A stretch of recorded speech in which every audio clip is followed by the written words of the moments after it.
Very good morning to all of you. So जैसा कि कल डिसाइड हुआ था कि आज आपका एक टेस्ट होने वाला है, mock test, live mock test with timer यहाँ पर कंडक्ट होने वाला है।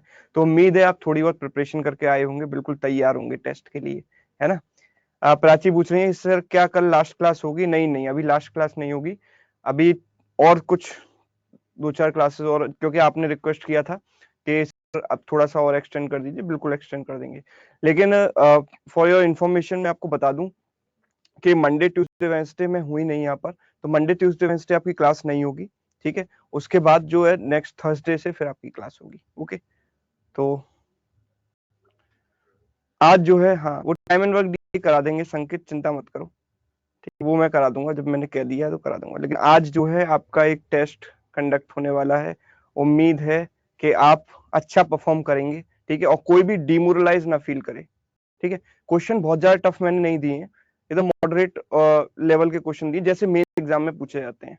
ठीक है, बहुत हाई लेवल, एक जो टेस्ट हमने बीच में लिया था वो बहुत हाई लेवल का टेस्ट था, जहां पर मतलब कुछ एक सैटरडे जब क्लास हुई थी, जब एक मॉक टेस्ट लिया था हाई लेवल का, तो वहां पर आपको दिक्कत आ गई थी। लेकिन अब इस एग्जाम में वही क्वेश्चन लिए हैं जो हमारे चैप्टर से हैं और जो अरिथमेटिक में आते हैं, पूछे जाते हैं मेंस एग्जाम में। ठीक है, कल क्लास नहीं, कल तो क्लास कहाँ होती है? कल नहीं, कल इस बार सैटरडे को क्लास नहीं है। ठीक है, तो तैयार हैं सब लोग? तैयार हैं तो एक बार वाई टाइप कर दो कमेंट बॉक्स में। हाँ, सब लोग बिल्कुल। यस, शुरू किया जाए। यस, बिल्कुल पेपर पेन लेकर तैयार रहना। ठीक है, और देखो ईमानदारी से टेस्ट करना, बोलो ये नहीं कि आपने स्क्रीनशॉट ले लिया फिर पुराने क्वेश्चन का। 2 मिनट का टाइम है तो कोशिश करना 2 मिनट में हो पाए वो। स्क्रीनशॉट लेकर पुराना वाला ट्राई मत करना। ठीक है, जैसे जैसे क्वेश्चन चेंज हो जाता होता जाए, आप उस क्वेश्चन को 2 मिनट में अगर नहीं हुआ तो स्किप कर देंगे। ठीक है, चलिए तो स्टार्ट करते हैं। 3 2 1 स्टार्ट।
तो टेस्ट का टाइम ओवर हो गया।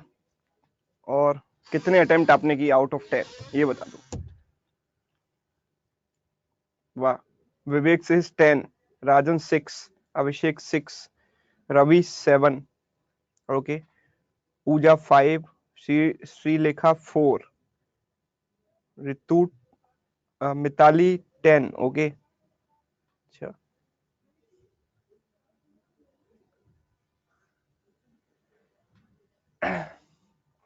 Thank you so much Avani.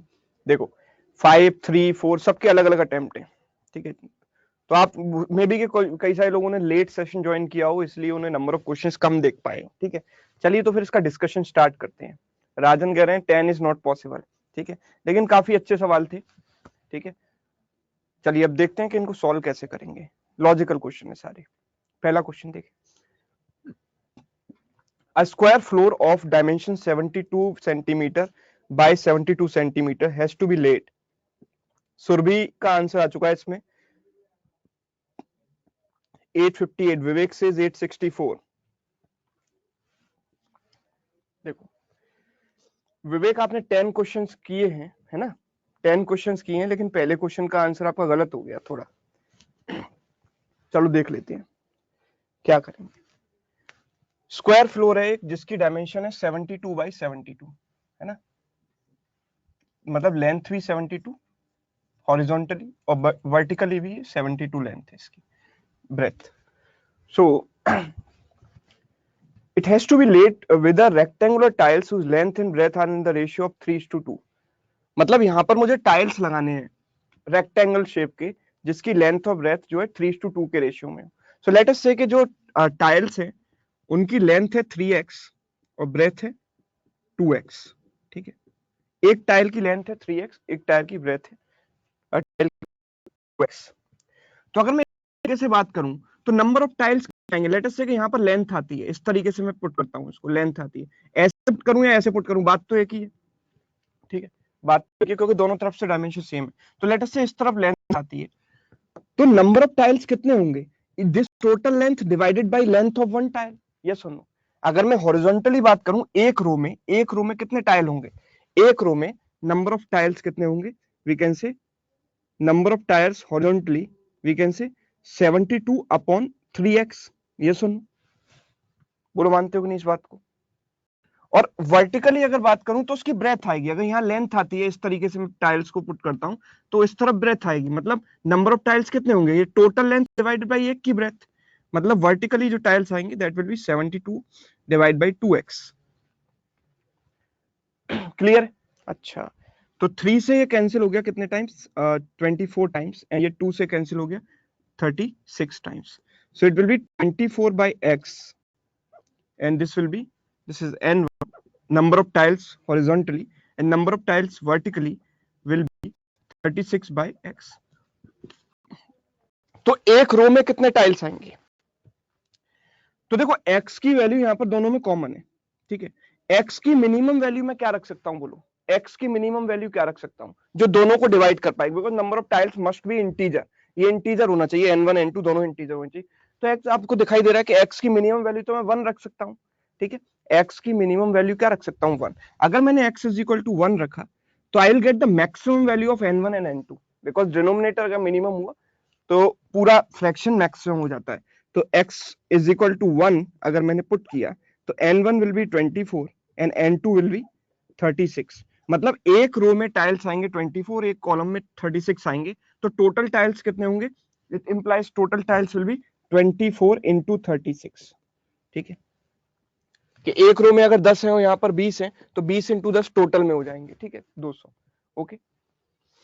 तो कितना हुआ ये देखो जरा, 24 6 जा 144 कैरी 14, 26 24 3 जा 72 प्लस 14 इज व्हाट 86। तो this is the maximum value, this is the maximum value because I put the least value of x maximum. लेकिन हमें तो मिनिमम भी निकालने हैं, मैक्सिमम मिनिमम का डिफरेंस चाहिए ना, तो मिनिमम कब आएगा, ये तो मैक्सिमम वाला केस हुआ, ठीक है। मिनिमम वाला केस कब बनेगा, जब मैं x की हाईएस्ट वैल्यू रखूंगा, जब मैं x की मैक्सिमम वैल्यू रखूंगा तो n1 n2 अपने आप मिनिमाइज हो जाएंगे। तो x की हाईएस्ट वैल्यू क्या रख सकता हूं, क्योंकि दोनों इंटीजर चाहिए मुझे, मतलब ये दोनों को डिवाइड करे, दोनों को डिवाइड करने वाला हाईएस्ट नंबर, उसको हम क्या बोलते हैं, हाईएस्ट कॉमन फैक्टर। यस और नो, उसको क्या बोलते हैं, हाईएस्ट कॉमन फैक्टर, HCF। तो इनके हाईएस्ट वैल्यू जो दोनों को डिवाइड करे वो होगी 12।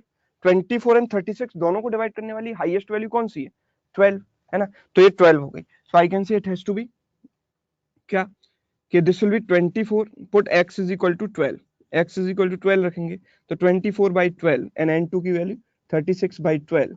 So this has to be 2 and this has to be 3. So number of tiles will be 2 into 3. Number of tiles will be 2 into 3 यानी कि 6. So this is the minimum value.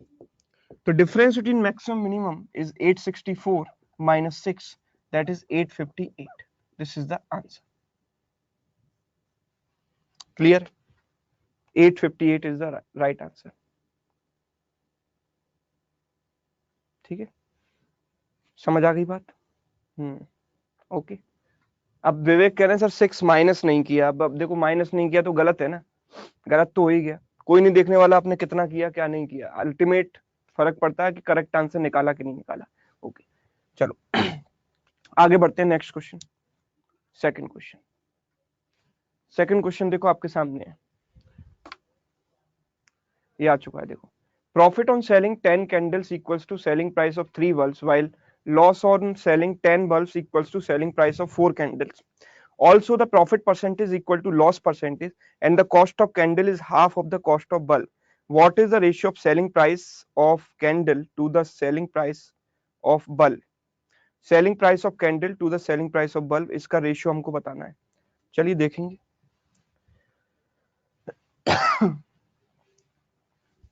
Tough लगा ये question, ये सुन, tough and confusing both, tough भी है confusing भी है ना। कुछ लोग कह रहे हैं 3/2। चलो, आरती कह रही है at the time of solving I became blank. वही होता है एग्जाम में कि आपको सब कुछ भूल जाते हो, जितना कुछ पढ़ा होता है सब कुछ आप एग्जाम में भूल जाते हो। तो इसकी प्रैक्टिस पहले ही कर लो मॉक टेस्ट देकर, ठीक है। देख लेते हैं। देखो यहां बात करते हैं कैंडल्स की, यहां बात करते हैं बल्ब्स की, ठीक है। हमको बोला क्या गया है कि कॉस्ट प्राइस में रिलेशन दिया गया, the cost of candle is half the cost of bulb.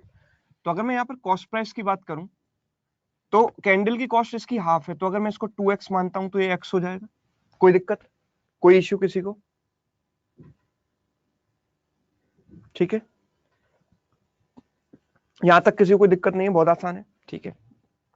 अगर मैं सेलिंग प्राइस की बात करूं तो लेट अस से कि कैंडल का सेलिंग प्राइस है C एंड बल्ब का सेलिंग प्राइस है B, ठीक है। दूसरी बात हमसे क्या बोला गया है कि the profit on selling 10 candles equals to the selling price of 3 bulbs. तो यहां पर 10 कैंडल्स पर अगर 3 बल्ब्स के सेलिंग प्राइस की बात करूं तो बताओ क्या होगा, 3 बल्ब्स का सेलिंग प्राइस क्या होगा? 3 बल्ब्स का सेलिंग प्राइस, जल्दी जल्दी फास्ट, 3, यस। एक बल्ब का सेलिंग प्राइस कितना है B, तो 3 बल्ब का कितना हो गया 3B। तो 10 कैंडल्स पर अगर 3B का प्रॉफिट होता है तो एक कैंडल पर कितने का प्रॉफिट होगा, बोलो एक कैंडल पर कितने का प्रॉफिट होगा? अगर 10 कैंडल पर 3B का प्रॉफिट होता है तो एक कैंडल पर कितने का प्रॉफिट होगा? 3B/10। I can say this is to be 3B/10। तो एक कैंडल पर जो प्रॉफिट हुआ दैट इज 3B/10। एंड एक बल्ब पर कितना प्रॉफिट होगा बोलो? यहां पर आगे दिया है क्या, लॉस ऑन सेलिंग, लॉस है यहां पर, while loss on selling 10 bulbs is equal to selling price of 4 candles। तो 4 कैंडल्स का सेलिंग प्राइस हुआ 4C, तो 10 बल्ब पर प्रॉफिट हुआ, लॉस हुआ 4C, तो एक बल्ब पर कितना हुआ 4C/10, by the same logic 4C/10। Yes और नो, ठीक है। हमको दिया गया है profit percent is equal to loss percent. अब आप देखो प्रॉफिट परसेंट कैसे निकाला जाएगा, कॉस्ट प्राइस पर, यानी कि profit upon this, profit upon CP, यानी कि 3B/10 upon x is equal to loss percent. Loss percent कितना होगा, ये वाला loss upon cost price, loss upon cost price 2x, ठीक है। तो ये x से x कट गया, ये 10 से 10 कट गया, ये 2 से 2 टाइम्स कट गया। तो हमें क्या चाहिए, कैंडल और बल्ब के सेलिंग प्राइसेस का रेशियो, मतलब C/B कितना आ गया 3/2। This is the required answer. समझ आई बात? यस और नो, क्लियर? सुधांशु का करेक्ट था ये, ओके ठीक है। तो चीजों को, क्वेश्चंस को देखकर घबराओ मत, ठीक है। बेसिक से उसको अगर सॉल्व करोगे तो बहुत जल्दी सॉल्व हो जाएगा, कोई शॉर्टकट किसी भी चीज की जरूरत नहीं है, हम आराम से इसको नॉर्मल मेथड से सॉल्व कर सकते हैं, ठीक है।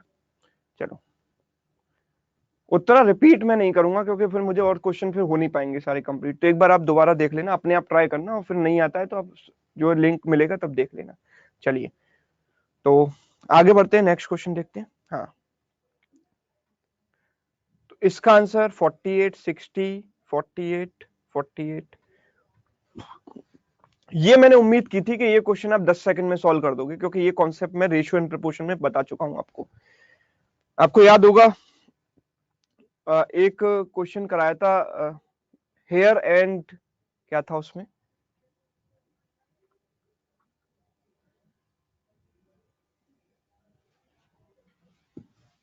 हेयर एंड हाउंड वाला एक क्वेश्चन कराया था, हेयर एंड हाउंड वाला, याद है कि नहीं?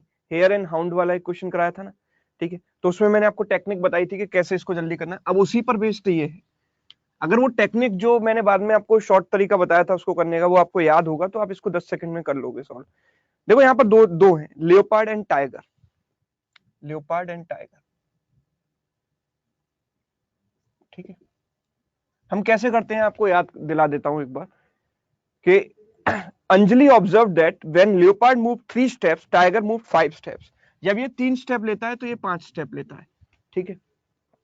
But the distance travelled by leopard in 5 steps is equal to distance travelled by tiger in 4 steps. तो जितनी डिस्टेंस ये 5 स्टेप्स में ट्रेवल करता है उतनी डिस्टेंस ये 4 स्टेप में ट्रेवल करता है। तो इनकी स्पीड का रेशियो हम निकाल सकते हैं ऐसे। स्पीड का रेशियो आपको याद होगा कैसे निकालते हैं, इसका मल्टीप्लाई इससे करते हैं तो 3 इंटू 4 12, और इसका मल्टीप्लाई इससे करते हैं 5 इंटू 5 25। ये मैं बहुत अच्छी तरीके से आपको बेसिक से ही बताया था और डायरेक्ट तरीका ही बताया था, अगर आपको याद हो तो। इनकी स्पीड का रेशियो इतना आ गया। तो बोला कि what is the number of rounds that leopard, जितना स्पीड का रेशियो है उतना ही टाइम का डिस्टेंस का रेशियो हो जाएगा सेम टाइम में। So what is the number of rounds that leopard made when tiger completed 100 rounds. So tiger अगर 100 का राउंड कंप्लीट करता है, so this is the 4 times. तो ये कितना, इसका 4 टाइम्स करेंगे तो ये कितना कंप्लीट करेगा उतने टाइम में? 48। दिस इज द आंसर, खत्म। यस और नो? क्लियर? ऐसे ही किया सुरभि, वेरी गुड, ठीक है। चलिए, तो ऐसा ही परफॉर्मेंस आपका एग्जाम में चाहिए कि अगर चीजें आपको आती हैं तो क्यों ना उनको यूज किया जाए, ठीक है। चलिए आगे बढ़ते हैं, नेक्स्ट फोर्थ क्वेश्चन आपके सामने देखो। ये बहुत सारे लोगों को बहुत कंफ्यूजिंग लगा होगा, और हाँ, और इसमें अटक गए होंगे, ये नहीं हुआ। चलो देख लेते हैं।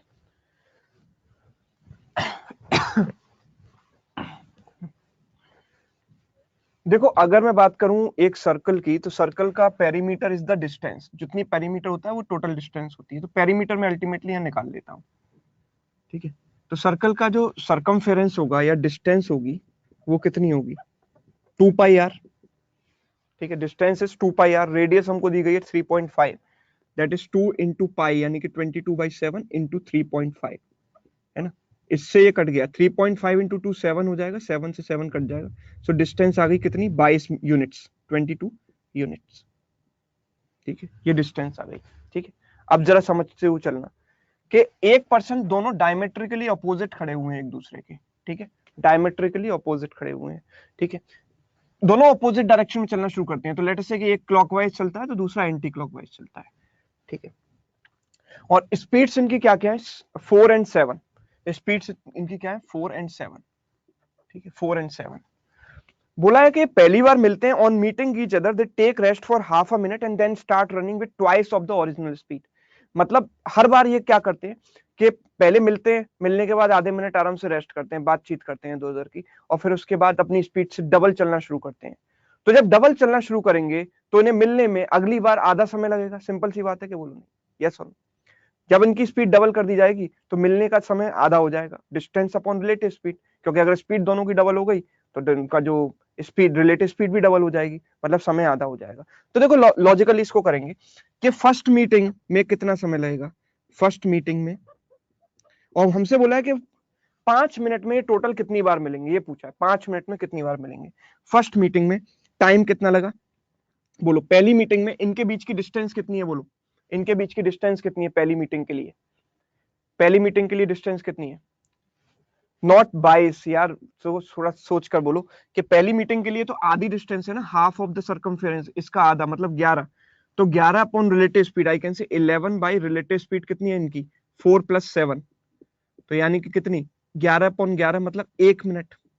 पहली मीटिंग में टाइम कितना लगेगा? 1 मिनट का समय लगेगा। ये सुनो, 1 मिनट।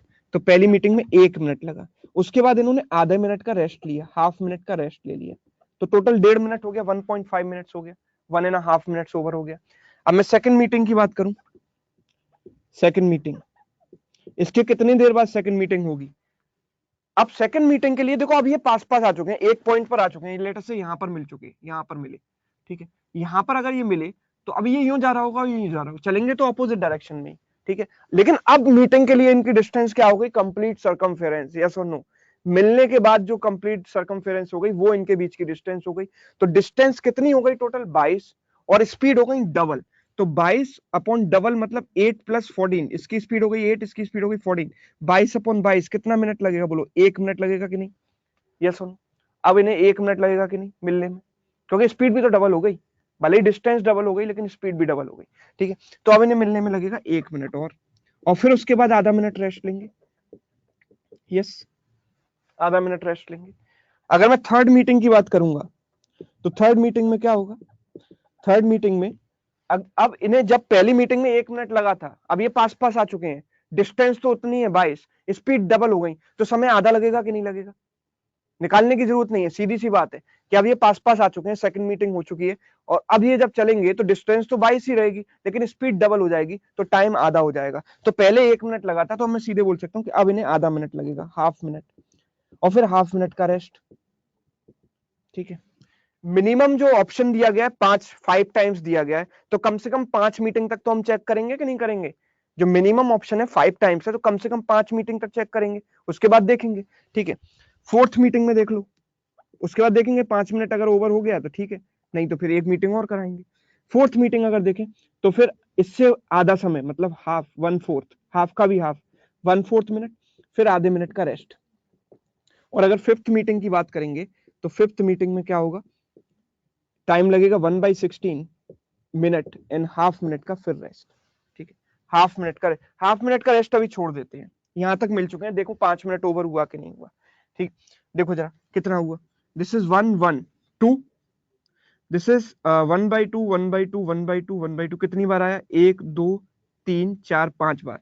तो दिस इज 2.5, 5/2 मतलब 2.5, 2 + 2.5 इज 4.5, 4.5 + 1/4 1/16 कितना हुआ? दिस इज 4/16 यानी कि 1/4, ठीक, एक सेकेंड, ये 2.5 यहाँ पर कितना हो गया था देखो, 2.5 + 2 4.5 हो गया, 4.5 तो ये हो गया, 1/4 + 1/16, तो इसको मैं 4/16 लिख दूं तो 5/16 + 5/16, तो 5/16 लगभग कितना होता है? 0.3, 0.3, ठीक है। तो 4.5 + 0.3 कितना हो जाएगा? 4.8 मिनट तो ऑलरेडी ओवर हो चुका है, 4.8 मिनट ऑलरेडी ओवर हो चुका है। अब अगर मैं अगली मीटिंग कराऊंगा तो मुझे आधा मिनट रेस्ट लेना पड़ेगा, as soon as I take आधा मिनट रेस्ट, 5 मिनट ओवर हो जाएंगे, तो छठी मीटिंग 5 मिनट के अंदर नहीं होगी, 5 मिनट से ज्यादा पहुंच जाएगा। तो टोटल कुल मिलाकर कितनी मीटिंग होगी बोलो? 5 मिनट्स, यस और no? 5 minutes, sorry this will be 1/8, ये 1/8 होगा, तो फिर तो टाइम वैसे ही ओवर हो गया, 1/8 अगर जोड़ देंगे तो फिर तो टाइम वैसे ही ओवर हो गया, 1/4 + 1/8 मतलब 3/8, so this will be 3/8, so this is around 0.3 something, तो टाइम ओवर हो गया, ठीक है, ठीक है। तो answer is what? 5 meeting, 5 times, option D, ठीक है सर। लेकिन सेकंड टाइम में ही हम स्पीड डबल कर चुके हैं ना? नहीं नहीं नहीं, हर बार ऐसा होगा मेगा, क्वेश्चन का मीनिंग ये है कि हर बार ऐसा होगा कि जब भी वो मिलेंगे उनकी स्पीड डबल कर लेंगे, आधा मिनट रेस्ट लेने के बाद डबल स्पीड से चलेंगे, ठीक है। चलिए आगे बढ़ते हैं, नेक्स्ट क्वेश्चन देखते हैं, फिफ्थ क्वेश्चन देखो।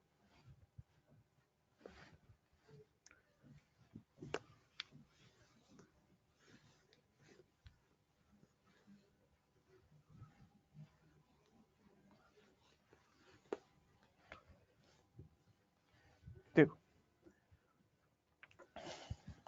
20 आवर्स, 20 आवर्स, हाँ देखो Point A and B is a downstream journey of 300 kilometer on a stream which flows at a speed of 5 kilometer per hour. Two boats P and Q starts from point A and point B respectively with the speed of 25 kilometer per hour and 15 kilometer per hour in a still water. तो उनकी still water में ये है speeds, ठीक है. Two boats P and Q start from point A and B respectively. 300 kilometre की डिस्टेंस है, 300 किलोमीटर की डिस्टेंस है, ठीक है. एक बोट यहां से स्टार्ट करती है, दूसरी बोट यहां से स्टार्ट करती है, ठीक है. जरा देखो कि उनकी स्पीड कितनी है, 25 kilometre per hour and 15 kilometre per hour. 25 and 15 in the still water. 25-15 still water की स्पीड है, ध्यान रखना स्टिल वाटर की. बोला क्या है कि point A to B is a downstream journey, मतलब ए से बी तक की जो जर्नी है वो डाउनस्ट्रीम है, मतलब रिवर का फ्लो ए से बी की तरफ है, रिवर का फ्लो ए से बी की तरफ है. और रिवर की स्पीड कितनी है, 15